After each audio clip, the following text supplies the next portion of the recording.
فن کے ایسے ماہر کہ شاید ہمارے علماء کے ہم پلہ ہوں. تو بھلا اللہ کی کتاب کیا کہتی ہے کہ عالم کسے کہتے ہیں کہ کتاب اللہ جب عالم کی تصویر پیش کرتی ہے تو وہ کیسے پیش کرتی ہے؟ تو ایک آیت میں آپ کے سامنے پڑھوں. امن ہوا قانت آناء اللیل ساجدا وقائما یحذر الآخرہ ویرجو رحمت ربہ قل هل يستوي الذين يعلمون والذين لا يعلمون انما يتذكر اولو الالباب. اب قل هل يستوي الذين يعلمون والذين لا يعلمون، علم والا اور بے علم کیا برابر ہو سکتے ہیں؟ علم والا اور بے علم کیا برابر ہو سکتے ہیں؟ یقیناً فہم و دانش رکھنے والی ہیں جو عبرت اور نصیحت حاصل کرتے ہیں. اس کے پیچھے جو اللہ نے بات بتائی ہے وہ کیا بتائی ہے؟ قانت آناء اللیل، راتوں کو اٹھ رہا ہے ایک آدمی، کبھی سجدے میں کبھی رکوع میں. اس کے اندر یہ تو اس کی ظاہر ہے، اس کا اندر کیا ہے؟ یحذر الآخرہ. اور اس کے اندر کی کیفیت کیا ہے؟ یرجو رحمت ربہ. اس کا ظاہر کیسا ہے؟ آناء اللیل میں کیا کرتا ہے؟ قائما و ساجدا. ظاہر میں وہ یہ نظر آتا ہے اور باطن میں، ظاہر میں بھی دو نشانیاں ہیں، کبھی سجدوں میں قائما اور کبھی اندر میں دو کیفیات ہیں، یرجو رحمت ربہ یحذر الآخرہ یرجو رحمت ربہ. اب انما یتذکر اولو الالباب کو ایک اور جگہ ہم لے جاتے ہیں تو ہمیں پوری تصویر اللہ دکھا دے گا کہ اللہ کی نظر میں علم والا کون ہے. ابو سعید رحمت اللہ علیہ کی خدمت میں گیا یہ تمہارا منطق والا کون؟ وہ علی سینا ارسطو کی کتاب کا 200 دفعہ مطالعہ، قرآن کا 200 دفعہ مطالعہ کرتا تو اللہ کی معرفت نصیب ہو جاتی. ایک عرصہ دراز تک زمان عما انما یتذکر اولو الالباب، پہلے آیا تھا نا انما یتذکر اولو الالباب قل هل يستوي الذين يعلمون والذين لا يعلمون، یہ ٹکڑا اور آگے انما یتذکر اولو الالباب. ٹھیک ہو گیا نا؟ تو یہاں اولو الالباب کو اللہ تعالیٰ نے یعلمون کے ساتھ جوڑا، یعلمون کے ساتھ، اور آگے اس کو اجمالی طور پہ چھوڑ دیا. اب جیسے یہ جو ابن کثیر ہے نا، یہ بہت اعلیٰ تفسیر ہے، یہ تمام تفاسیر میں سب سے زیادہ پسند ہے کہ وہ انحصار کرتے ہیں قرآن کا ترجمہ قرآن کی تفسیر قرآن سے اور قرآن کی تفسیر حدیث پاک سے. اس کے علاوہ باقی جو شرح ہیں وہ بہت لمبی ابحاث لے جاتے ہیں کہ جس میں استفادہ کرنے والا بیچارہ تھک کے رہ جاتا ہے کہ اب اس میں سے لینا کیا ہے اور چھوڑنا کیا ہے. بہت لمبا اور قرآن کا طرز اجمال ہے، اس کی جو شرح اجمالی ہوگی نا وہ زیادہ مؤثر ہوگی. جتنا اس کو لمبا کرتے جائیں گے اس کی تاثیر کم ہوتی جائے گی اور اس میں غیر ضروری چیزیں آنا شروع ہو جائیں گی. تو اب انما یتذکر اولو الالباب کوئی ہم لے آئے 13ویں پارے میں، تو اللہ تعالیٰ کہہ رہا ہے افمن یعلم انما انزل الیک من ربک الحق، جو آپ پہ اتارے ہوئے علم کو حق جانتا ہے، کمن ہوا اعمی، کیا وہ اور اندھا آپس میں برابر ہو سکتے؟ یہاں تقابل ضدین کا نہیں ہے، ہمیشہ تقابل قرآن میں ہوتا ہے ضدین کا، لا یستوی اصحاب النار و اصحاب الجنہ، الذین لا یقول هل يستوي الذين يعلمون والذين لا، اور ولا الذل ولا الحرور، ایسا اضحک و ابکا، امات و احیا. یہاں یہ ایک جگہ ہے، ایک جگہ اور ہے جہاں آپس میں جو تقابل ہے وہ ضدین کا نہیں ہے. جاننے والا اور اندھا کیا برابر ہو سکتے ہیں؟ اندھے بھی تو عالم ہوتے ہیں. عطاء بن ابی رباح، عطاء بن ابی رباح اعمی، اشل اور اعرج. تو یہ جو تقابل ہے وہ ضدین کا نہیں ہے، یہ دو چیزیں جمع ہو سکتی.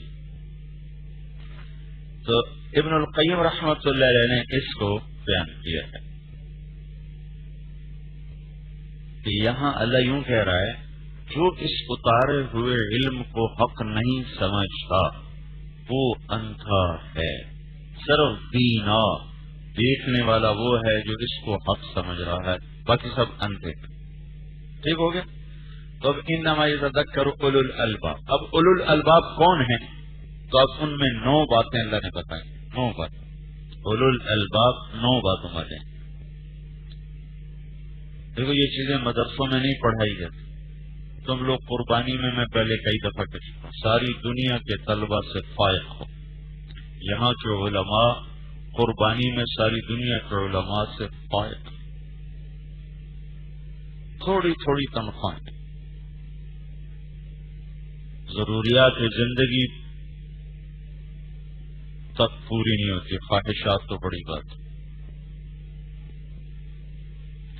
تو 9 باتیں ہیں. الذین یعلمون والذین لا یعلمون انما یتذکر اولو الالباب. اولو الالباب کون ہیں؟ الذین یوفون بعہد اللہ. یوفون بعہد اللہ، پہلی بات ان کا اور اللہ کا معاملہ آپس میں درست ہے، عبادات. ولا ينقضون المیثاق، لوگوں سے معاملہ بھی درست ہے، عہد و پیمان کے سچے ہیں. والذین یصلون ما امر اللہ به ان یوصل، تیسری صفت صلہ رحمی. چوتھی ویخشون ربهم خشیت. پانچویں ویخافون سوء الحساب، آخرت کے حساب کا خوف. 6 والذین صبروا ابتغاء وجه ربهم، صبر. 7 واقاموا الصلاة. 8 وانفقوا مما رزقناهم سرا وذریاتهم، اولادهم. اور کیا ہوتا ہے؟ والملائکۃ یدخلون علیہم من کل باب، وہ کیا کرتے ہیں؟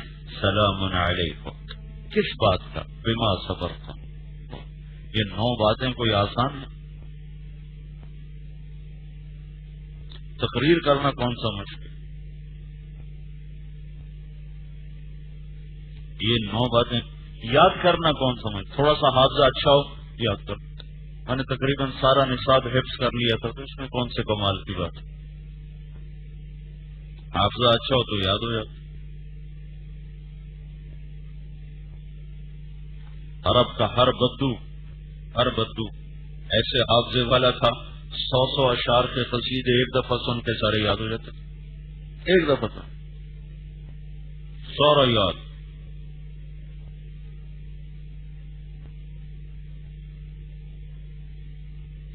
اولو الالباب کون ہے بھائی؟ 9 باتوں والے. اب یہ تمہیں کنز قدوری میں تو یہ سبق نہیں آئے گا نا. جب تم جلالین پڑھو گے تو تلاوت ہو رہی ہوگی، حدیث پڑھو گے تو فقہ حنفی ثابت ہو رہی ہوگی، اور جو پیغام حدیث ہے وہ تو تلاوت ہوتا ہے. رفع یدین کرنے والے بھی جنت میں چلے جائیں گے. امام شافعی کے ماننے والوں کو اللہ رسوا کرے گا، اور نہ کرنے والے بھی جنت میں چلے جائیں گے. امام ابو حنیفہ کے ماننے والوں کو اللہ رسوا کرے. یہ چاروں حق ہیں، اور جو تقلید پہ نہ چلتا ہو اور اسلاف ائمہ محدثین مجتہدین کے بارے میں زبان دراز نہ ہو، با ادب ہو، وہ بھی اہل حق میں سے ہے، وہ بھی سیدھے جنت میں جائیں.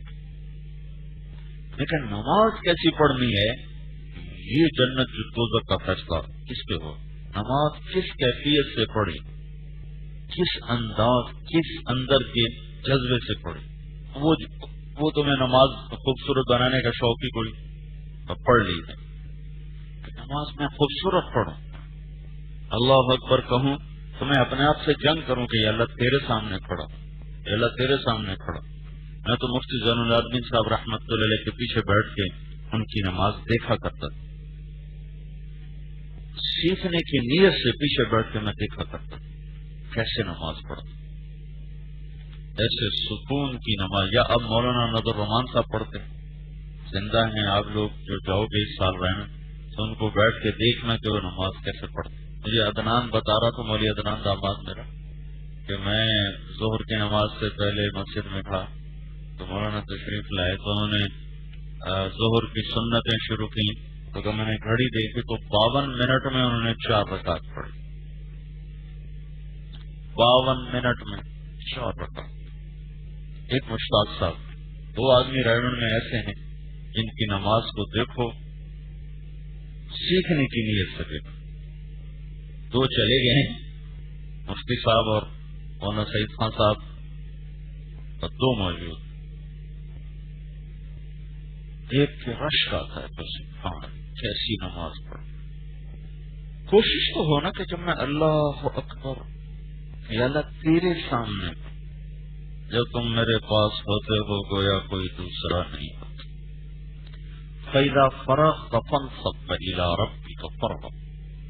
اس آیت کے ضمن میں فراغ، اس کو کہتے ہیں فراغ. ایک پیالہ یوں کر دیا تو اس کو کہتے ہیں فراغ. سارا خالی کر دینا اس کو فراغ کہتے ہیں. خالی کرنا نہیں، مکمل خالی کرنے کو فراغ کہا جاتا ہے.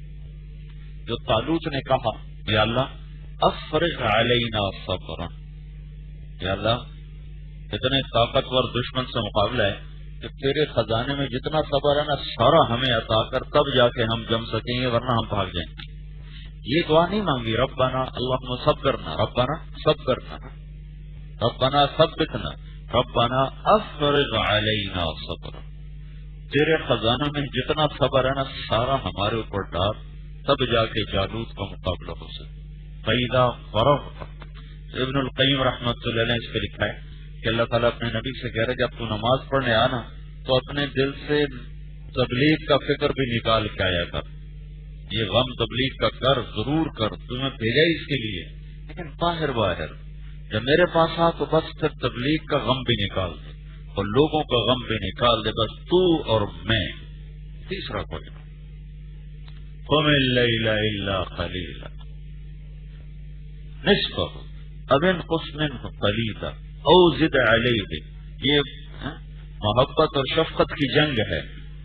محبت کا تقاضا ہے ساری رات کا، قم اللیل، ساری رات آ جا، بس ساری رات. جن لوگوں کے لیے رات میرے لیے. پھر شفقت غالب ہے الا قلیلا، سو لیا کر. قم اللیل الا قلیلا. پھر محبت غالب ہے نصف کو، نہیں آدھی رات تو ضرور میری ہونی چاہیے. پھر شفقت غالب ہے او انقص منہ، چلو پھر تھوڑا کام کر.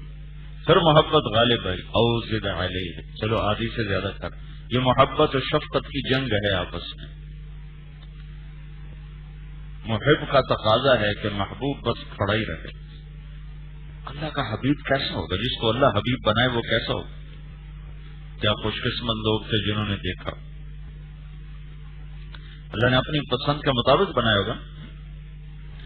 ایک تاجر کے یہاں گشت کرنے گئے، اس کا باغیچہ دیکھ کے میں تو حیران ہی ہو گیا. اس نے چھوٹی سی جنت بنائی تھی، اتنا خوبصورت، 50 ہزار روپے کا ایک پودا لگا ہوا تھا. تو ہر آدمی جب کسی چیز کو پسند کرتا ہے تو اس کے پیچھے اس کی ایک ذہنی سطح ہوتی. تو اب یہ محمد بن عبداللہ ہیں صلی اللہ علیہ وسلم، ان کے پیچھے اللہ کی پسند ہے تو آپ کیسے ہوں گے؟ اور اللہ کی پسند، جیسے اللہ اپنی صفات میں لامحدود ہے، اپنی پسند میں بھی تو لامحدود ہے. اپنی محبت میں بے مثال ہے تو اس کا حبیب بھی تو بے مثال ہے. کائنات کا زمانے کا افضل ترین وقت وہ 63 سال اور 4 دن ہیں جو اللہ کے نبی اس دنیا میں موجود تھے، نہ اس سے پہلے وہ بہار نہ اس کے بعد وہ بہار۔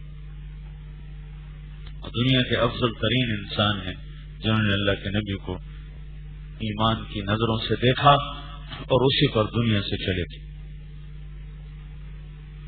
سبحان اللہ۔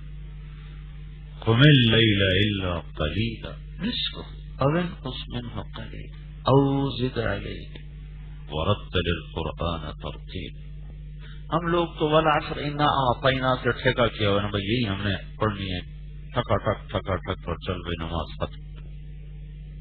حالانکہ اچھی نماز پڑھنے اور تیز پڑھنے میں 2-3 منٹ کا فرق ہوتا، جیسے ہم لوگ اچھی پڑھتے، ویسے تو مولانا کی بتائی 52 منٹ میں 4 سنتیں ہیں، تو اس کی تو کوئی حد نہیں، لیکن ایک درمیانے درجے کی اچھی نماز کے لیے 3 سے 5 منٹ لگ جاتے ہیں، 3 سے 6 لگ جاتے ہیں۔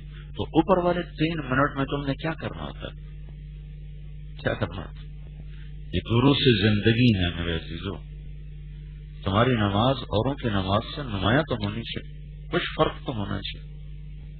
تم میں 3 دفعہ تسبیح پڑھ کے اٹھ جاؤ، آنے والا یہ ادھر یہ کیا اس کو کہتے ہیں اڈے سے آنے والے بھی 3 دفعہ تسبیح پڑھ کے اٹھ جائے، تمہاری اور اس کی نمازوں میں فرق تو نہیں۔ جعلت قرۃ عینی فی الصلاۃ۔ مولانا شیخ صاحب رحمۃ اللہ علیہ کے انتقال میں 8 دن باقی تھے، 8 دن۔ مجھے ان کے آخری ایام ملے صحبت کے، عجب انسان۔ تو اللہ نے مجھے عمرے پہ پہنچا، اپنے بچوں کے ساتھ، میرا بھائی بھی تھا، ہم دونوں۔ تو ان کی وفات سے صرف 1 ہفتہ قبل میری ان کی مدینہ میں ملاقات ہوئی۔ اس وقت وہ سکرات میں آ چکے تھے۔ ایک دن مسجد میں ملاقات ہوئی تو فرمانے لگے آؤ کھانا میرے پاس آ کر کھاؤ۔ ہم جب گئے ہیں تو اس وقت اگلا کام شروع ہو چکا ہے۔ تب ان کے کمرے میں داخل ہوئے نا، تھوڑے سے پڑے تھے، تو میرے بھائی نے دیکھ کر کہا کہ 1 ہفتے سے زیادہ زندہ نہیں رہے، جو طب کی معلومات ہیں اس کے مطابق، اور وہ ایسا ہی ہوا۔ 8ویں دن ان کا انتقال ہو گیا تو بالکل وہ بے ہوش تھے۔ اور عصر کی نماز کے بعد ہم کہتے تو مغرب کی نماز کا وقت قریب ہو، تو وہاں مغرب کی اذان کے بعد بھی وقت دیا جاتا ہے اتنا کہ آرام سے کوئی آدمی استنجا کر سکے، وضو کر سکے اور پھر نماز میں شریک ہو سکے۔ ہماری طرح نہیں کبھی اقامت ختم، اذان ختم نہیں ہوتی کہ اقامت شروع ہو جاتی ہے۔ اتنی جلدی بھی حنفیوں کے نزدیک کوئی نہیں ہے، یہ ہم لوگوں نے مچائی ہوئی ہے۔ وہ تو آپ لوگ دیتے ہیں نا 5، وہ تو میں نے کہا تو تب آپ لوگوں نے دیا، ورنہ تو آپ بھی نہیں دیتے تھے۔ آپ لوگوں کا بھی یہی حال تھا، ادھر اذان ختم ہوتی تھی، ادھر اقامت شروع ہو جاتی۔ بین کل اذانین صلاۃ، مشہور حدیث، کم از کم 5 منٹ کا وقفہ تو دینا ہی چاہیے۔ مولانا سید خان صاحب رحمۃ اللہ علیہ سکرات میں پڑے، میرے بھائی نے کہا یہ 8 دن، اور واقعی 8ویں دن، یہ کوئی غیب نہیں بلکہ تجربہ۔ تو جب اذان ہوئی تو ان کے بیٹے نواز عبدالعزیز نے ان کے کان میں کہا نماز نماز، تو ایسے ایک دم اٹھے، ایسے اٹھے جیسے کوئی جوان اٹھتا ہے۔ تو میرا بھائی کہنے لگا یہ کیا ہوا؟ اس کا علم کہتا تھا کہ یہ آدمی نہیں اٹھ سکتا۔ علم طب کے مطابق یہ حرکت ناممکنات میں سے تھی، اور ہم دونوں اس کے چشمدید گواہ۔ ایسے اٹھے، جوان اٹھتا ہے جیسے۔ انہوں نے کرسی ساتھ کی، اس پر بٹھا کے حمام لے گئے، جا کے استنجا وضو سے فارغ ہو کر میں ساتھ ساتھ جا رہا ہوں، سب میں اکٹھے کھڑے ہوئے، انہوں نے ایسے نماز پڑھی کہ کوئی جان نہیں سکتا تھا کہ اس آدمی پر مرض، یعنی سکرات تو بڑی بات ہے، کوئی مرض ہی ہو یہ بھی نہیں کوئی پہچان سکتا. کہ نماز کے بعد ہم واپس آئے، جو ان کو چار پائی پر لٹایا، ان کے سکرات پھر عود کرا اور ایسے ہو گئے بالکل جیسے میت ہوتے. تو آخری نماز تک انہوں نے، عشاء کے بعد ان کا انتقال ہوا تھا، انہوں نے نماز ایسے پڑھی کہ ان کے کان میں کہتے پتہ نہیں کیسے وہ زندہ ہو جاتے تھے. مولوی شبیر صاحب رحمۃ اللہ علیہ کا انتقال ہوا، ان کے آوازیں دے دے دے دے ان کی آنکھیں نہیں کھلتی تھی، کبھی ایسے تھوڑی دیر کے لیے آنکھ کھلتی تھی پھر بند ہو جاتی تھی. اور یہ میں اپنی آنکھوں سے دیکھا، آپ کو بتا رہا ہوں. تو آدمی ایسے واپس آیا ہے جیسے مردہ زندہ ہو کے کھڑا ہو جائے، اور پھر دوبارہ واپس اس طرح گیا ہے کہ جیسے زندگی کی رونق ہی کوئی نہ. تو میرے عزیزو، یہ دروس زندگی ہے. تم اپنی نماز کو خوبصورت بناؤ، یہ تمہاری بنیاد ہے، بنیاد. اس پر تمہارے اخلاق کی عمارت تعمیر ہوگی. اور یہ 9 باتوں میں تم دیکھو، یوفون بعہد اللہ، یہ اللہ کے حقوق آ گئے. ایک جملہ اقام الصلاۃ، آخر میں آگے آ کر تو دوسرا جملہ. اس کے ان 2 کو چھوڑ کر لا ينقضون المیثاق، یہ بھی لوگوں سے معاملہ، اور یصلون ما امر اللہ به ان یوصل، یہ بھی لوگوں سے معاملہ ہے. یخشون ربهم، یہ بھی اخلاق فاضلہ ہیں. یخافون سوء الحساب، یہ بھی اخلاق فاضلہ ہیں کہ یہ 2 چیزیں تواضع پیدا کرتی ہیں. خشیت اور آخرت کا خوف یہ آدمی کو مٹی کر دیتے. ابو ذر رضی اللہ عنہ کو ایک آدمی نے گالیاں نکالی. ابو ذر کون ہے؟ ابو ذر ان آدمیوں میں سے ہیں جن کے بارے میں جنت اللہ سے دعا کرتی کہ یا اللہ یہ مجھے عطا فرما. ابن ماجہ کی روایت آپ نے کہا کچھ لوگ ہیں میری امت کے جن کے بارے میں جنت اللہ سے مطالبہ کرتی کہ یا اللہ یہ مجھے عطا فرما. وعلی منہم وعلی منہم وعلی منہم، 3 دفعہ کہا. علی ان میں سے، علی ان میں سے. پھر ابو ذر، سلمان، عمار ہے یا مقداد ہے. ابو ذر کو ایک شخص نے گالیاں نکالی تو کہیں گے بھائی ایک گھاٹی آ رہی، ایک گھاٹی آ رہی، اگر تو میں پار کر گیا تو تمہاری گالیوں کی مجھے کوئی پرواہ نہیں، اور اگر میں اس میں گر گیا تو جو کچھ کہہ رہے ہو میں اس سے زیادہ کا حقدار ہوں. تم یہ کر سکتے ہو؟ تمہارے ساتھ تو استاد سختی کرے تم کہتے میری بےزتی کر دی. تمہارے اخلاق کی پستی یہ ہے کہ کوئی استاد انسان بھی تو انسان ہی ہے نا، کوئی فرشتہ نہیں، اس سے کوئی ہو جائے زیادہ کوئی ڈانٹ ڈپٹ، تم کہتے میری بےزتی کر دی، سب کے سامنے میری بےزتی کر. اور یہ ابو ذر ہے. دنیا میں آج تک ایسے لوگ نہیں پیدا ہوئے جن کے یہ جنت سائل بنے. یہ چند لوگ ہیں، چند لوگ. وہ کہہ رہے ہیں بھائی اگر تو پار کر گیا تو پرواہ کوئی نہیں، اور اگر گر گیا جو کہہ رہے ہو اس سے بھی زیادہ کا حقدار. کہ یہ خشیت اور خوف یہ تو انسان کے زمین پہ بچھا دے. اور سلمان فارسی کی سنو، دونوں کی باتیں یاد آئی. سلمان سے کہنے لگے قریش، ہم قریش ہیں، تو فارسی ہے. وہ کہنے لگے اللہ کے بندو میں تو فارسی بھی نہیں، میں تو ابتدا میں ایک گندا نطفہ ہوں اور انتہا میں ایک جیفہ منتنا ہوں. پھر اس کے بعد اللہ مجھے اٹھائے گا. فَإِن ثَقُلَتْ مَوَازِينِي فَأَنَا كَرِيمٌ وَإِن خَفَّتْ مَوَازِينِي فَأَنَا لَئِيمٌ. پھر اگر اس دن میری نیکیاں بڑھ گئیں تو میں بڑا عزت والا ہوں، اور گھٹ گئیں تو میں بڑا ذلیل. کو بچھا دیتی ہے. امام زین العابدین کوئی شخص گالیاں نکالنے لگا، وہ منہ ادھر کر کے بیٹھ گیا. اس نے سمجھا کہ اس کو پتہ نہیں چل رہا کہ میں اسے گالیاں نکال رہا ہوں، تو ادھر سے سامنے آ کر کہنے لگا ایاک اعنی، تمہیں پتہ ہے میں تمہیں گالیاں نکال رہا ہوں. کہنے لگا ہاں. وعنک اغضی، مجھے پتا ہے میں ہی تم سے اعراض کر رہا ہوں، مجھے پتا ہے تم مجھے ہی گالیاں نہیں کر رہے، میں بھی تم سے ہی اعراض کر رہا ہوں۔ یہ کیفیت کیسے پیدا ہوئی؟ یخشون ربهم اور یخافون سوء الحساب سے یہ کیفیت پیدا ہوئی۔ تم ذرا سی اپنی طبیعت کے خلاف آ جائے تو تم ناگواری کی انتہا پہ چلے جاتے اور اپنی مرضی کو پورا کرنے کے لیے مختلف ہیلے اور بہانے لاتے ہو۔ والذین صبروا ابتغاء وجہ ربہم، صبر لوگوں سے معاملہ ہے۔ پھر نماز آ گئی، انفقوا مما رزقناہم سرا وعلانیہ، لوگوں سے معاملہ ہے۔ یدرؤون بالحسنۃ السیئۃ، لوگوں سے معاملہ ہے کہ برائی کے بدلے میں برائی نہیں کرتے، اچھائی کرتے ہیں۔ برائی کے بدلے میں اچھائی، یہ چونکہ سب سے مشکل کام تھا اس کو آخر میں رکھا ہے۔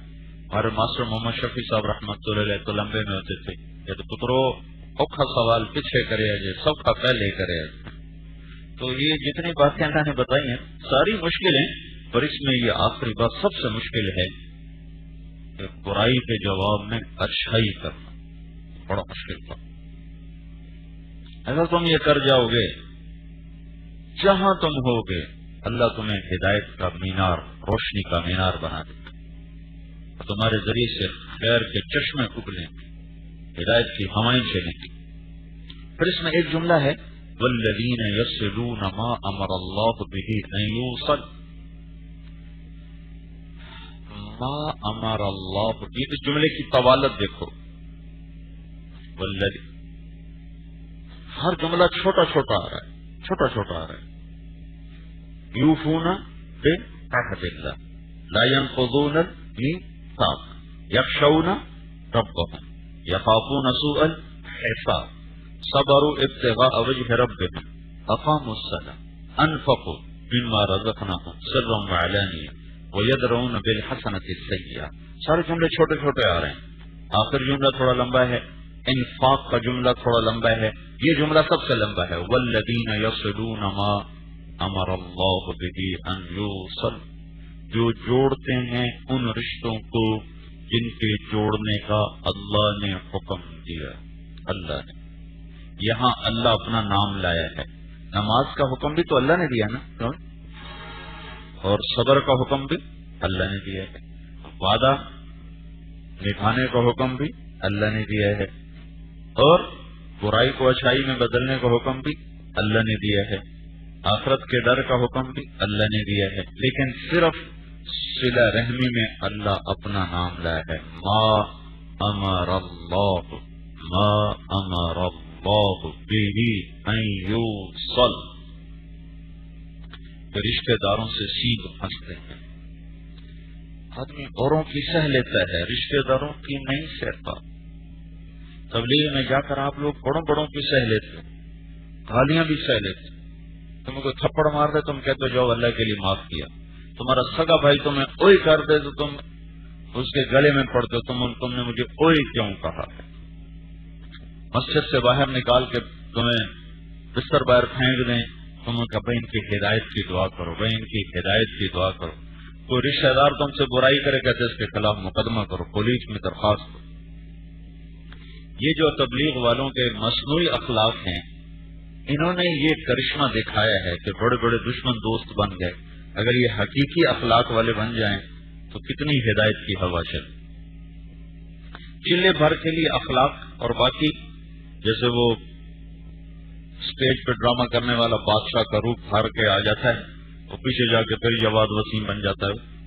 تو ایک مصنوعی اخلاق کا لبادہ ہوتا ہے 40 دن کے لیے، 4 مہینے کے لیے، سال کے لیے، بڑے بڑے دشمن دوست بن جاتے۔ لیکن یہی آدمی جب گھر جاتا ہے تو اس کے بھائی سے نہیں بنتی، اس کے باپ سے نہیں بنتی، اس کی بیوی سے نہیں بنتی۔ جس بیوی نے ایک بول پر اپنی ساری عزت اس کے حوالے کر دی، اس کے بچوں کے لیے پیٹ اس کا پھٹ گیا، کمر اس کی ٹوٹ گئی، اس کی ایک بات برداشت نہیں کرتی، اور اس کے ساتھ بدتمیزی کرنا اپنا حق سمجھتا ہے، حق الزوج سمجھتا ہے۔ تو صلہ رحمی بڑا مشکل کام ہے، یصلون ما امر اللہ بہ ان یوصل، بہت مشکل تھا۔ مولانا عبد الرحمان صاحب بہت سخت تھے، بہت سخت۔ یہ کہا کرتے تھے کھل کر کہ میری یہ سوچ ہے کہ سارے مسلمانوں کے جوتے میرے سر پر اور میرا جوتا بیوی اور طالب علم کے سر پر۔ یہ ان کا مفروضہ تھا۔ 1978 میں ان کو سال لگانے کا موقع ملا، 77 75 میں پہلی جماعت گئی، 76 77 ان کا سال لگا، 10 مہینے ہوتے تھے۔ تو ان کے امیر نے نا ان کو نچا کے رکھ دیا، واپس آ کر کہنے کہ میں اپنے اس سوچ سے رجوع کرتا ہوں کہ یہ خالی مفروضہ ہی تھا کہ سب کی جوتی میرے سر پر، کا نہیں برداشت ہوتا کہ ایسی فریض مفروضہ تھا کہ سب کے جوتے میرے سر پر، کہ کوئی حالانکہ واقعی ہم نے دیکھا اوروں سے بےعزتی مولانا برداشت کرتے تھے۔ شروع میں رائمنڈ کے عجب حالات تھے، مواتی غیر مواتی پڑا ہے، پھر مولوی خالد کی قوم نے بڑے گل دکھلائے، بڑی لڑائیاں ہوتی تھی۔ تو وہ شروع کا زمانہ میں نے دیکھا ہوا ہے، مولوی عبد الرحمان صاحب بالکل سب کے کامل ہوتا تھا۔ میاں جی عبداللہ میباتیوں کا پورا جتھا لے کر کدھر ہے پٹھان عبد الرحمان، نکالو اسے باہر، ہم اس سے نمٹ لیتے ہیں۔ لیکن اب سال مسلسل امیر نے رگڑا دیا، کہنے لگا بھائی میری سوچ غلط تھی، سب سے ہی محبت ہونی چاہیے، کسی کے سر پہ جوتا نہیں ہونی چاہیے، میرا جوتا میری بیوی کے سر پر، میرا جوتا طالب علم کے سر پر کا یہ سوچ میری غلط تھی۔ یہ اخلاق فاضلہ ہیں، ان کی بنیاد بنتی ہے عبادات سے۔ عبادت میں نماز میں روزہ تو رمضان کا ہی ہے نا، باقی روزے آج کل تو ویسی ہمتیں پست ہیں، رکھنے بھی نہیں چاہیے، باقی کاموں میں انسان کمزور پڑ جاتا ہے۔ عبادات میں ہم خاص سے کمزور واقع ہوئے ہیں، تو کم از کم نماز سے جی لگاؤ، اس طرح تم نماز پڑھو کہ دیکھنے والے کو تمہاری نماز اچھی لگے، اتنے تو پڑھ لو تو اللہ کو بھی اچھی لگے گی۔ جب تم تھوڑا سا تسلی سے پڑھو گے تو تمہیں ہر رکن میں ایک دفعہ ضرور اللہ کا دھیان نصیب ہوگا، اور اللہ کے دھیان سے پڑھی جانے والی نماز کا آخری درجہ ہے کہ ہر رکن میں تمہیں ایک دفعہ اللہ کا دھیان نصیب ہو جائے۔ اعلیٰ درجہ تو یہ ہے کہ از اول تا آخر اللہ کے سوا کوئی نہ ہو، فَإِذَا فَرَغْتَ، وہ کہ اللہ کہہ رہا ہے تبلیغ کا خیال بھی بعد میں کرنا، آپ پہلے بار مجھ سے بات کر، ابھی تیری میری بات ہونے والی، اور کوئی نہیں بیچ میں ہونا چاہیے۔ اس لیے رات کا وقت ہے تاکہ کوئی نہ بلائے، نہ کوئی اٹھائے، نہ کوئی تقاضا ہو، بس تو اور تیرا رب ہو۔ تو آپ لوگ کم از کم ایسا تو کرو کہ آپ کی نماز خوبصورت ہو۔ طلبہ جلدی نماز پڑھو، تم اوروں میں یہ جو رائمنڈ جا رہے ہیں تو تمہارے ساتھیوں نے ایک چیز کو وہاں نمایاں کیا، اللہ ان کو اس کی جزائے خیر عطا فرمائے۔ جعل لی لسان صدق فی الآخرین، اگر یہ ریا میں ہوتا، اگر یہ دنیا طلبی میں ہوتا تو خلیل اللہ یہ دعا کیوں مانگتے؟ وجعل لی لسان صدق فی الآخرین، میرے بعد میں آنے والوں میں میرا نام اچھی یادوں کے ساتھ زندہ رہے۔ اچھی یادوں سے زندہ رہنا، اچھی یادیں چھوڑ کے جانا اور اس کی تمنا کرنا یہ ریا میں شامل نہیں ہے۔ تو تم سے جو پہلے گئے ہیں انہوں نے اللہ کے فضل سے اچھی یادوں کو چھوڑا ہے کہ مجھے خطوط بھی آئے، مجھے طلبہ نے براہ راست بھی آ کر کہا جو دوسری شاخوں سے کہ تلمبے سے گئے ہوئے لڑکوں کے اخلاق اور لباس کی صفائی یہ سب سے نمایاں ہوتی۔ تو تم ایک تیسری چیز کا اضافہ کرو کہ تمہاری نماز بھی سب سے اعلیٰ، تمہاری نماز اوروں سے خوبصورت ہے۔ نماز اخلاق پہ اثر انداز ہوتی ہے۔ اس لیے تو اس زمانے میں علماء اہل اللہ کی خدمت میں جا کر کئی سال لگا کر اپنے اندر یہ چمن اور یہ گلستان اور یہ پھول اپنے اندر پیدا کرنے کی کوشش کرتے تھے، پھر جا کر کسی کام میں لگا۔ تمہارے اندر کچھ عشق و محبت کے راگ بھی چھڑیں، دل کے تاروں پر تو عشق و محبت، سوز و ساز، کیف و مستی، یہ نغمے چھڑ سکتے ہیں، اور تمہارے اندر بھی یہ چیز موجود ہے، سب کے اندر موجود۔ لوگوں کے حقوق پہچانو، رشتے داروں سے بنا کے رکھو، ماں باپ کے خادم۔ وہ ایک لڑکا ہمارے یہاں وہاں شہید ہو گیا تھا بیچارہ، میں اس کے گھر گیا نا، اس کا باپ ریڑھی لگاتا تھا، یہ برتنوں کی ریڑھی، اس سلور کے برتنوں کی ریڑھی لگا، وہ بہت رویا اس کا باپ، چھوٹا سا، اپنے گھر میں تو ان کی جگہ ہی نہیں تھی، کسی اور گھر میں انہوں نے مجھے بٹھایا تھا۔ تو جی جب یہ آتا تھا گھر تو اپنی ماں کو کچن میں نہیں داخل ہونے دیتا تھا، ہانڈی پکاتا تھا، آٹا گھومتا تھا، روٹی پکاتا تھا، ہمارے لیے ناشتہ بناتا، دوپہر کا کھانا، رات کا کھانا، کپڑے دھوتا تھا، ماں کے بھی میرے بھی، اور گھر میں صفائی کرنا، جھاڑو دینا، سارے کام خود کرنا۔ رمضان کے دنوں میں آتا تھا تو کسی کو قریب نہیں آنے دیتا، سحری بھی تیار کرتا، افطاری بھی تیار کرتا، خود پیر اور جمعرات کا مستقل روزہ رکھتا تھا۔ غریب ایسا تھا کہ یہاں اس نے استادوں سے کہا کہ جی میرے پاس پیسے نہیں ہوتے، مجھے آپ رات کو چوکی دارے پہ رکھ لو، میں چوکی دارہ کیا کروں گا، تو اس کو مجھے کچھ آپ پیسے دے دیا کریں، دن میں سبق پڑھ لیا کروں۔ وہ پاگلوں نے مجھے اس کے مرنے کے بعد بتایا، اس کے استادوں نے، وہ مجھے پہلے بتاتے تو میں اس کا کوئی وظیفہ ہی مقرر کر دیتا، مجھے تو پتہ ہی نہیں۔ اور ویسے اجمالی سے تعارف ہوتا ہے، ایسے مجھے رہنے کا مستقل موقع تو ملتا نہیں۔ میں نے ان کو کہا اللہ کے بندو اگر یہ بات تو مجھے پہلے بتا دی تو میں اس کو کوئی وظیفہ ہی لگا دیتا۔ تمہاری کیل و قال اس چار دیواری کے اندر ہے، بس تمہاری تحریر تقریر اس کے اندر ہے، بس باہر کی دنیا سے نہ آشنا ہے، وہاں تمہیں اخلاق بنانے پڑے، وہاں تمہیں جھکنا پڑے، تمہیں پچھنا پڑے، اوروں کو آگے کرو، خود پیچھے رہو۔ اس میں بھی ایک مزہ ہے، اللہ کی قسم، تم سہنا سیکھو تو سے پیجا ایام کی تلخی کو بھی ہنس کے ناصر، غم کے سہنے میں بھی قدرت نے مزہ رکھا۔ بڑا اچھا شاعر تھا، میرا بڑا دوست تھا، میرے اوپر اس نے کئی قصیدے لکھ کے مجھے بھیجا کرتا تھا۔ تم سہنا سیکھو تو سے، چپ کر جاؤ، کسی سے کہو بھی نہیں فلاں نے میرے ساتھ دیکھو کیا کر، فلاں نے میرے ساتھ یہ کر دیا، فلاں نے میرے ساتھ یہ کر دیا، کہو ہی نہیں۔ میں ابھی گیا ہوا تھا، مجھے تو 22 سال ہو گئی یہ باتیں سنتے، 22 سال، 1987 سے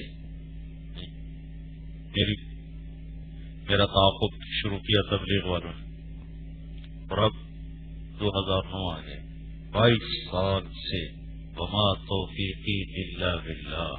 تمہارے سامنے میں کیا فخر کروں گا، تم تو اپنے بچوں کی طرف صرف تمہیں کارگزاری اور حکایت حال، تمہیں ترغیب کے لیے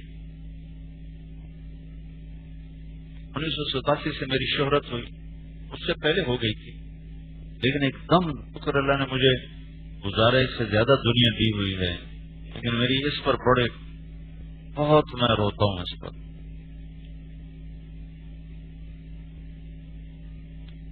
خالد بن عبداللہ القصری ایک گورنر تھا بنو امیہ کی طرف سے عراق کا، اور اس کے بڑے قصے مشہور ہیں سخاوت کے، بڑا اعلیٰ سردار تھا۔ ہشام کے زمانے میں، ہشام خلیفہ تھا، وہ حج کے لیے شام سے چلا ہے، تو عراق پہنچائے تو خالد کو پتہ چلا کچھ لوگ ہشام کے قتل کا منصوبہ بنا، تو اس نے ہشام سے کہا کہ آپ حج پہ نہ جائیں، واپس چلے جائیں، آپ پہ قتل کا کچھ منصوبہ بنا ہو۔ اس نے کہا بتاؤ کون لوگ ہیں؟ انہوں نے کہا یہ میں نہیں بتاؤں گا، آؤ واپس چلے۔ اس لیے نہیں بتا رہا تھا کہ ابھی 100% 2 جمع 2 4 کی طرح بات نہیں تھی، لیکن قرائن قوی تھے کہ یہ لوگ ہشام کے قتل کا منصوبہ بنا رہے۔ تو اس نے کہا میں نام نہیں بتاؤں۔ اس نے کہا یا تم مجھے بتاتے نہیں، اگر کہا ہے تو تمہیں نام بتانے پڑے۔ کہا نہیں میں نام نہیں بتاؤں۔ کہا میں ان کے بدلے میں تمہیں قتل کر دوں گا۔ کہا مجھے قتل کر دو، میں نام نہیں بتاؤں۔ وہ قتل ہو گیا۔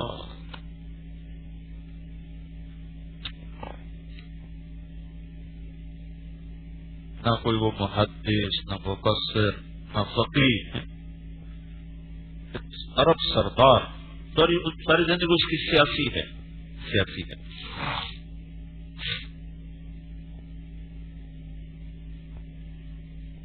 وہ قتل ہو، بڑی بری طرح اس کو قتل کروایا، عذاب دے دے کر کے بتاؤ بتاؤ بتاؤ، بتاؤں گا، مر گیا، قتل ہو گیا۔ تو تم بے وقوف عیب ڈھونڈتے پھرتے ہو کہ کسی کو کوئی عیب ملے اور میں اس کے لیے اخبار بن جاؤں۔ تم افواہ سنتے ہو، افواہ جن باتوں کے لیے 4 گواہ چاہیے، ایسے گواہ کے الفاظ بھی مخصوص بولیں، تم خالی افواہ سنتے ہو اور اس کو ایسے پھیلا دیتے ہو جیسے تم آنکھوں سے دیکھتے ہو۔ بد اخلاقی کی آخری حدیں، اور قتل ہو گیا خالد بن عبداللہ۔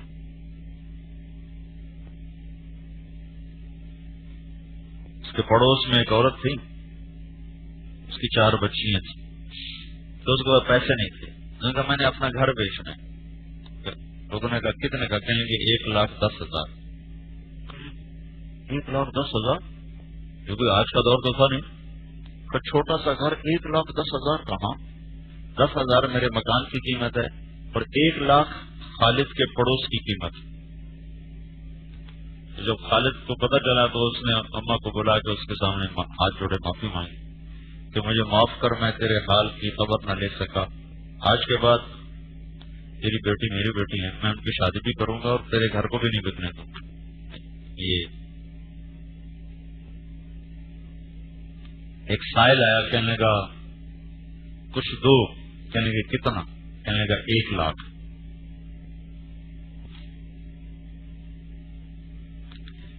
کہنے لگا اتنا زیادہ مانگ رہے ہو؟ کہا اچھا چلو پھر 1,000 دے دو۔ وہ کہنے لگا 1,00,000 سے 1,000 یہ کیا ہوا؟ کہنے لگا پہلے تیری شان کا مانگا تھا تو اس پہ راضی ہوا نہیں، تو پھر اپنی شان کا مانگ لیا، میں تو 1,000 کا۔ انہوں نے کہا دگنا کر کے دے دو، 2,00,000 کر کے۔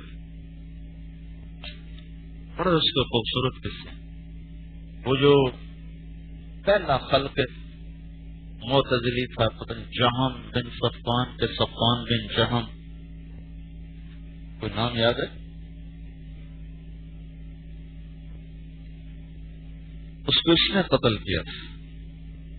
سب سے پہلے اس فتنے کا کی بو اس خالد بن عبداللہ نے محسوس کی تھی کہ یہ آگے چل کے فتنہ بنے، تو اس نے عید کی نماز پڑھائی، عید الاضحیٰ، تو لوگوں چلو اپنی قربانیاں دو، آج میں بھی اللہ کے نام پہ قربانی دینے لگا ہوں۔ اور اس کو اس نے عید کی نماز کے بعد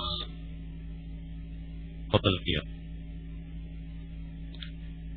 اوہو، اپنی جان کس کو پیاری نہیں ہوتی؟ اور جان جب عراق کی حکومت ہاتھ میں ہو ہے تو پھر اور پیاری ہوگی، اور جوانی بھی ہو تو اور پیاری ہوگی۔ چند آدمیوں کو کہیں شک کی وجہ سے زیادہ نہ سزا مل جائے، کہیں شام پہ ظلم کا یہ نشانہ نہ بن جائیں، خود ظلم کا نشانہ بن کے تاریخ میں اپنا مقام آج میں تمہیں اس کا قصہ سنا رہا ہوں 1300 سال کے بعد. بڑے پڑے ہیں واقعات کتابوں میں تو پرانے پڑھی تو میں سنا رہا ہوں. اچانک مجھے کوئی چیز یاد آ جاتی ہے. ان چیزوں کی کمی ہے اور کمی کا احساس بھی نہیں. تمہیں یہ احساس ہوتا ہے کہ ہمیں عربی بولنی نہیں آتی. تمہیں یہ احساس، یہ بھی اچھا احساس ہے، یہ برا نہیں، اچھا احساس ہونا چاہیے. تمہیں یہ احساس ہے کہ ہماری صرف اچھی نہیں، نحو اچھی نہیں. کسی کو یہ احساس ہے کہ مجھے اچھا بولنا نہیں آتا، مجھے لکھنا نہیں آتا. یہ سارے، کسی کو یہ احساس ہوتا ہے کہ میری تکبیر اولا رہے گی، میری یاد تہجد رہے گی. یہ سارے اچھے احساسات. اس احساس کو بھی بیدار کرو کہ میرے اخلاق اچھے.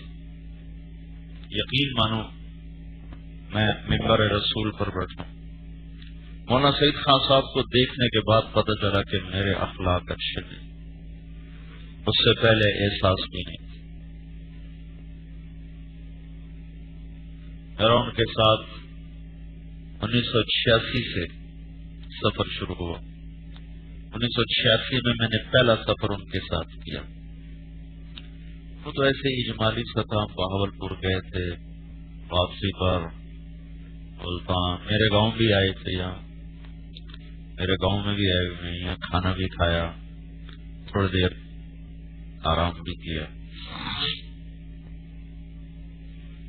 1991 میں میرا ان کے ساتھ ایک لمبا سفر بنگلہ دیش کا ہوا، 1 مہینے کا. تو اس کے بعد مجھے احساس ہوا کہ میرے اخلاق اچھے، اور مجھے اپنے اخلاق ٹھیک کرنے. میں اللہ کا شکر ادا کرتا ہوں، چلو میرے اخلاق تو اچھے نہیں، لیکن مجھے احساس ہے کہ میرے اخلاق اچھے نہیں.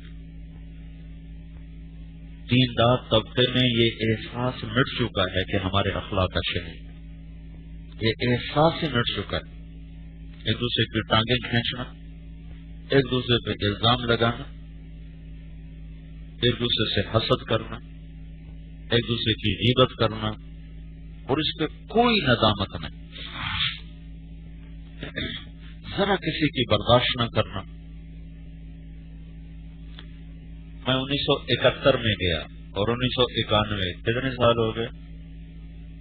20 سال بعد مجھے پتہ چلا کہ میرے اخلاق اچھے.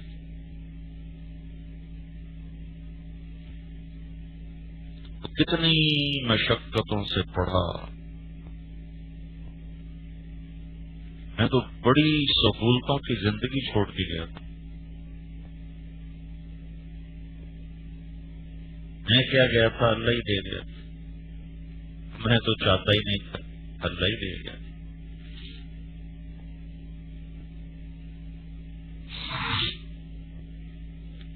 لیکن 20 برس کے بعد یہ اصل میں یہ صفت ہے ہی اتنی مشکل کہ یہ جب تک تم کسی کو دیکھو گے نہیں تمہیں سمجھ میں نہیں آئے گی کہ یہ بھی کوئی کمی ہے اور یہ بھی کوئی اعلیٰ چیز ہے جس کو سیکھنا. پڑھنے پڑھانے سے اس کا نہیں پتہ چلتا.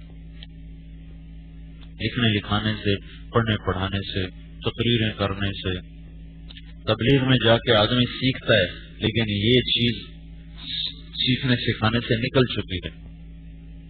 چوتھا نمبر تبلیغ میں بولے نہیں جاتے.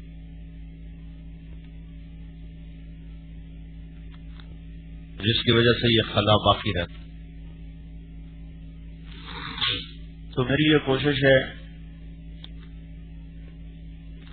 کہ تمہارے سامنے میں زندگی کے وہ پہلو لاؤں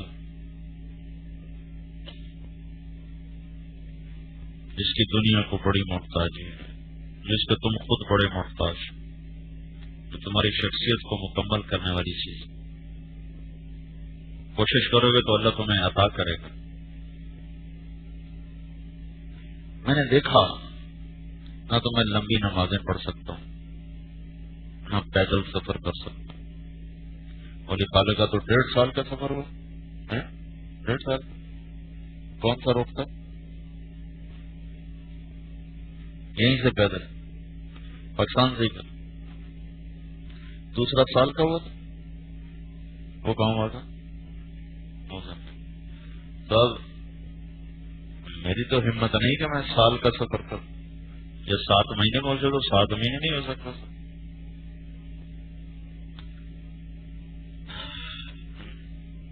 قرآن بھی زیادہ نہیں پڑھا جاتا، ذکر بھی 3 تسبیحات ہیں، بھاگا دوڑی میں پوری ہوتی ہے.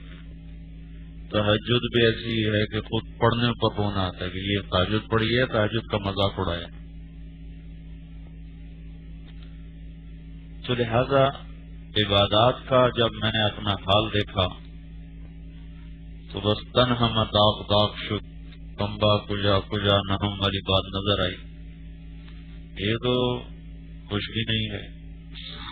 اور اللہ کا حکم ہے وَسَارِعُوا سَارِعُوا وَسَابِقُوا، مقابلہ کرو جنت میں آگے بڑھنے کے لیے اور اللہ کی رضا کے عالی مقام کو حاصل کرنے کے لیے مقابلہ کرو. تو پھر میں نے سوچا بیٹھے بیٹھے مقابلے میں بھی رہیں اور بیٹھے بیٹھے کام بھی ہو جائے.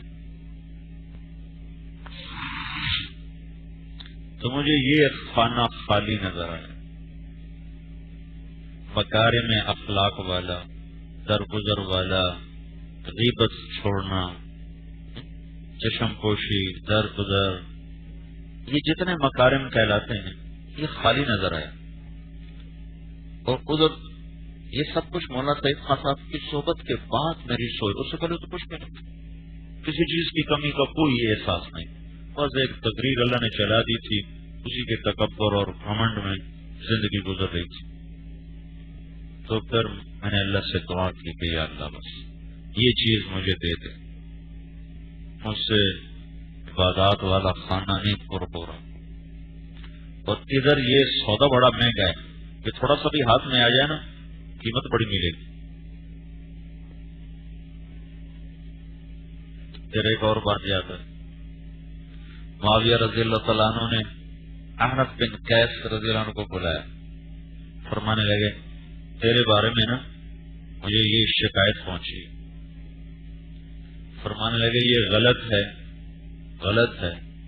نہیں مجھے ثقہ آدمی نے بتایا ہے. تو احنف بن قیس کہنے لگے ثقہ آدمی تو کبھی شکایت لگاتا ہی نہیں. تو معاویہ رضی اللہ عنہ ایسا چپ ہوئے کہ آگے کوئی جواب پانی نہیں پڑا کہ اب کیا کرو. ان الثقة لا ينم، ان الثقة لا ينم.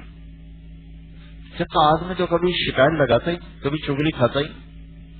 اور ایسے ہی موقع کے لیے ہے فتبینوا، اگر کوئی کتنا ہی ثقہ آدمی بات کرے تو اگر وہ تمہارے ساتھ ایسی متعلق ہے کہ تمہاری زندگی پہ اثر انداز ہو سکتے تو اس کی دوسری جانب سے تحقیق ضرور کرو. اس میں نے ایک آدمی کو پاس ہوتے دیکھا، وہ ہے مولانا احسان الحق صاحب. اللہ نے مجھے اپنے گزارے کی دنیا دی ہوئی ہے. میں فیصل آباد میں رہتا ہوں جہاں کاروبار کے اتنے مواقع ہیں، اتنے مواقع ہیں، اور اتنے خیر خواہ اور ہمدرد اور مرید کہہ لو، بغیر بیعت کے مرید لوگ جو پیشکش کرتے پھرتے ہیں کہ جناب بس آپ ایک دفعہ حکم کریں. تو مجھے 26 سال ہو گئے فیصل آباد میں رہتے ہوئے، میں نے 26 آنے کا کاروبار نہیں کیا ہوا وہاں.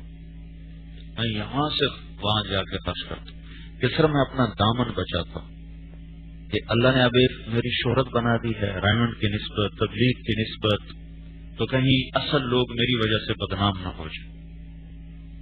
پیسے کا کیا ہے، آنی جانی چیز. میں نے ہمارا سبق ہو رہا تھا حیات الصحابہ کا. ایک زمانہ ایسا آیا کہ مرکز والے، اپنا مطبخ والے اور طلبہ آپس میں نے ان کی لگ گئی. مطبخ والے جھوٹی شکایتیں لگاتے تھے، طلبہ کو تنگ کرتے تھے، اور پھر طالب علم بھی آگے کوئی نہ کوئی ان کو نا ٹونکا لگاتے رہتے تھے. یہ سبق اگر وہ سنتے تو وہ نہ کرتے تھے، یہ سبق ہوتے نہیں تھے. تو آگے وہ بھی رد عمل میں تھے. تو پھر اس کو قابو کرنے کے لیے کیا ہوا، صبح کے 2 گھنٹے ایک استاد وہاں مطبخ میں بیٹھ کے سبق پڑھاتا تھا. صبح روزانہ ایک استاد بدل بدل. تو مولانا ظاہر شاہ صاحب رحمۃ اللہ علیہ کے پاس ہمارا سبق ہو رہا تھا، حیات الصحابہ کا سبق. سردیوں کا زمانہ، ہوا ٹھنڈی، سر یخ، نیچے فرش گیلا، چٹائیاں پھٹی ہوئی، اوپر چائے گری ہوئی، سالن گرا ہوا. ورنہ ستون کی ٹیک لگا کے بیٹھے، انہیں بھی نزلہ اور مجھے بھی نزلہ. میں نے کھدر کی چادر اڑی ہوئی تھی، یہاں بنتی تھی ہمارے گاؤں میں، ہمارے جلاہے بناتے، وہ چادر میں نے اڑی ہوئی تھی اور نزلے سے میں اسی سے ہاتھ صاف کر رہا. مولانا ظاہر شاہ صاحب رحمۃ اللہ علیہ ترغیب دے رہے تھے، سبق میں کبھی کبھی بولتے تھے. تو اس میں ایک جملہ انہوں نے بولا،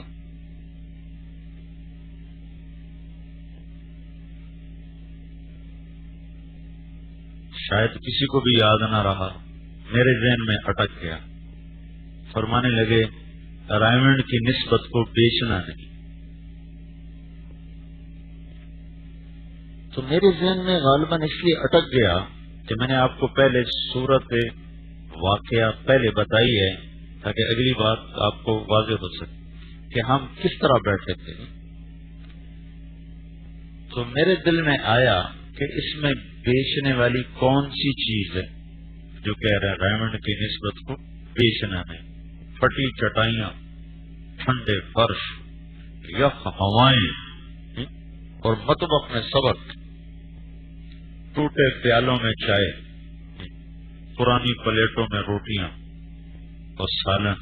تو اس میں کون سی چیز ہے جو بیچنے والی؟ تو چونکہ مجھے یہ اشکال ہوا، اس لیے مجھے یہ بات یاد رہ گئی، یا یہ کہ میرے ساتھ یہ معاملہ ہونے والا تھا تو اللہ تعالیٰ نے مجھے یہ بات یاد دلائے رکھی. تو جب اللہ تعالیٰ نے مجھے یہ دنیا دار طبقے میں پہنچایا اور ان میں نقل و حرکت شروع ہوئی اور مالدار لوگوں سے تعلقات بنے، تو پھر مجھے وہ مولانا اپنے استاد کی بات یاد آئی کہ رائمنڈ کی نسبت کو بیچنا ہے، کہ اب اگر میں اسے بیچنا چاہوں تو کافی مال بن سکتا. تو اللہ تعالیٰ نے فضل فرمایا کہ اتنے بڑے دنیا دار لوگوں سے یہ پچھلی جو حکومت تھی چودھری پرویز الہی اتنی میری قدر کرتا تھا، میں نے اسے کبھی ایک پیسے کا روا ذاتی ایک کام نہیں، ایک کام کہ رائمنڈ کی نسبت کو بیچنا نہیں. تو مالدار حکمران سب سے اللہ نے تعلق بنائے، لیکن اللہ کا احسان ہوا، احسان وما توفیقی الا باللہ. یہ میں تمہیں زندگی کے سبق سنا رہا ہوں، تم یہ نہ سمجھنے کہ میں تمہارے سامنے کوئی فخر کر رہا ہوں، بار بار اس لیے کہہ رہا ہوں کہ کوئی تمہارے اندر شیطان چکر نہ ڈال دے کہ اپنی تعریفیں کرتے جا رہے ہیں. تم اولاد کی طرح ہو، میں تمہارے لیے باپ کی طرح ہوں. جیسے باپ اپنی اولاد کو اپنی زندگی کے نشیب و فراز بتاتا ہے اور اپنی کوتاہیاں، اپنے جو کچھ کیے ہوتے ہیں نیک نامی کے کام وہ بتاتا تھا کہ نسل اس کے مطابق ڈھل سکے. تمہارے لیے میرے لیے اولاد کی طرح ہو. تمہیں یہ بتا رہا ہوں تاکہ تم کل کو کر سکو. میں نے کہا جی میں 26 سال سے فیصلہ باد، میں نے کبھی ایک پیسے کا کام، شروع میں اپنی کچھ میرے سسرال کے عزیز تھے ان کے ساتھ کچھ پیسے ڈالے، پھر وہ میں نے ختم کر دیا ان کا تفرقہ. کل کو دل کھٹے ہو جائیں، کوئی لین دین ہو جائے، کوئی اونچ نیچ ہو جائے، کہیں اللہ تعالیٰ اصل لوگوں کی بدنامی کا مجھے ذریعہ نہ بنا. تو اپنی نسبت کو بچاؤ، تمہاری قیمت اللہ لگائے. مطلب اس نسبت سے میں کچھ کما لوں تو کہ چند کروڑ، چند ارب، اس سے آگے میں نے کیا جانا. لیکن ہم استغنا کے ساتھ، تکبر اور استغنا اور اس میں فرق ہے. استغنا کے ساتھ رہو، چاہے بادشاہوں سے ملو، نفع اٹھانے کی نیت بن گئی تو پھر تم اپنی آخرت بھی کماؤ گے اور اصل لوگوں کو بھی بدنام کرو۔ ابھی نواز شریف نے مجھے وہاں جاتی عمرہ میں نا وہاں کھانے پہ بلایا، تو وہاں کچھ اس کے لوگ جمع تھے، میں نے وہاں بیان کیا کہ جمعہ کی نماز پر کھانا، تو ایک آدمی ملا ہے بوڑھا سا، کہا یہ پہلوان صاحب ہیں، کہ میں ان کا بڑا دل سے قدردان، ہر سال حج پہ جاتے ہیں، 29 حج کر چکے ہیں، لاہوری تھا اندرون شہر کا، کہ میری محبت اس سے اس وجہ سے ہوئی ہے کہ مجھے حج پر ملا تو میں نے اس کی جیب میں کچھ ریال ڈالے تو اس نے نکال کے مجھے واپس کر، آئندہ مجھے پیسے نہ دینا، کہ میں نے منت کی انہوں نے کہا اس کے بعد میں اس کی بہت قدر کرتا ہوں۔ لوگ تمہیں پرکھتے ہیں، یاد رکھنا، نظریں طواف کرتی ہیں، ایسے نہیں چھوڑ دے لوگ،